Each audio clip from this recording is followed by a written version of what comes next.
সন্ত্রাসী তদন্তকারীর বিচার চাই, মুক্তিযোদ্ধাকে বিচার চাই, বিচার চাই, ভুয়া মুক্তিযোদ্ধাকে বিচার চাই, মহিলারা মারলো কেন? তদন্তকারীর বিচার চাই, তদন্তকারীর বিচার চাই, মারলো কেন? মারলো কেন? মুক্তিযোদ্ধাকে বিচার চাই, ভুয়া মুক্তিযোদ্ধাকে বিচার চাই। নামটা মোহাম্মদ বেল্লাল শিকদার। মাদার কাছে চরে এই জমি আমরা 5 বছর ধরে চাষাবাদ করি। এই গরিব মানুষের পেটে লাঠি দিয়ে তারা আজকে মুক্তিযোদ্ধা ভুয়া মুক্তিযোদ্ধা সাজ্জা তাদেরা আমাগো চাষের জমির উপরে তারা নিশান করছে। ওই দুধা সর্দার, ওই মুজাম্মেল, তারপর ওই নাসির ভান্ডারী, বিভিন্ন লোক, তারপর সোনাগাজী, দুধা সর্দার, এই সমস্ত লোকেরা এই সর্দারি করছে আমাকে লাগে আজকে দাও বডি এই লোয়া শিখ ঠিক এগুলি লইয়া আইয়া আজকে বহুত কিছু করছে আজকে তোমার নির্দেশে। আমার স্বামী মারা ধরছে আর আমি সামনে গেছি আর আমার এই মার এই কাপড় তরি সিটি হয়ে লাইছে। তারপর কইতেছে তোমার এখানে কি জায়গা জমি নেই, কাগজ দাও। আমি কইছি কাগজ দাও আমাকে, কইতেছে আমি কাগজ দাও। আমি কইছি কাগজ নাই, কাগজ হইলে তো কি এখানে আইতাম। এইবার ধরে আমার একসের ওই দিয়ে ওই বুড় দিয়ে ফিরেছে আর কি লিয়েছে। আমরা গরিব মানুষ, আমরা চরে অনেক বছর দীর্ঘ ধরে জায়গা জমি চাষ করি, আমরা তাই খাইয়া বাঁচি। তাই আমাকে সন্ত্রাসী তমান জমাদার সে আজকে আমাকে ইতে নিশান কাটতে গেছে। আমরা নিশান উঠাইতে আসছি, মুক্তিযোদ্ধারা নিশান উঠাইতে আসছি। আমাদের স্বামীরা নামছে, তারা দাও বগি ঠগি অনেক দেখাইছে, তারা ভয়ে বোর্ডে উঠে গেছে।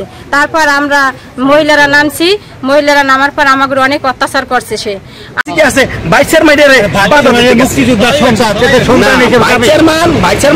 নিজের পক্ষ দুই দল সরাই দিতে পারি না। বাইচার মতো কেউ এই করতে চায় না, বাইচার মানে নিজের পক্ষ করতে গেছে। বাইচার মানে কোনো দোষ না। এটা হলো এই যে চরসামাদ মুক্তিযোদ্ধাদের জন্য জমি বরাদ্দ দেয় সরকার, এবং সেখানে 28 জনের নামে জমি বরাদ্দ দেওয়া হয়। সেই 28 জনের 5-7টা দাগ জেগে উঠেছে, এবং সেই জেগে ওঠা চরগুলা তরমুজের জন্য নদীর চেয়ারম্যান এবং মজিবার রারি এরা অবৈধভাবে দখল করে খাচ্ছে। এবং আমাদের এই চরসামাদের কিছু অংশ চর মাদারকাছিয়ায় জেগে উঠেছে, চর কথিত মাদারকাছিয়া নামে। তো সেখানে আমাদেরকে আমাদের এমপি মহোদয়, উপজেলা নির্বাহী অফিসার সহ এসিডেন্ট স্যারের সহ বলছে যে আপাতত আপনারা জেগে ওঠা চরটা ভোগ করেন, বন্দোবস্ত হওয়ার আগ পর্যন্ত আপনারা ভোগ করেন, আর বন্দোবস্তের জন্য আপনারা পাওয়ার জন্য আবেদন দেন।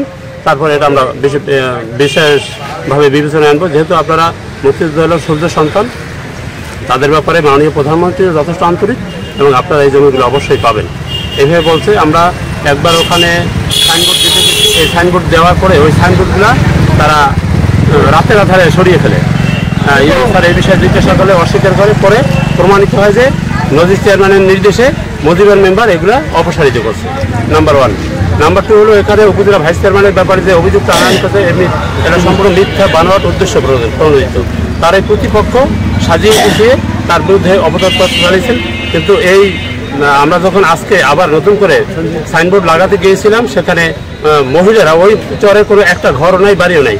পরিকল্পিতভাবে মজিবার মেম্বারের 3 বউ সহ প্রায় 18-20 জন লোক ওখানে আসে তারা অপতৎপত্র চালানোর চেষ্টা করে, এবং মুক্তিযোদ্ধারা যাতে ওই চরে না খেতে পারে, না যেতে পারে, সেই ব্যাপারে তারা অপতৎপরতা চালায়।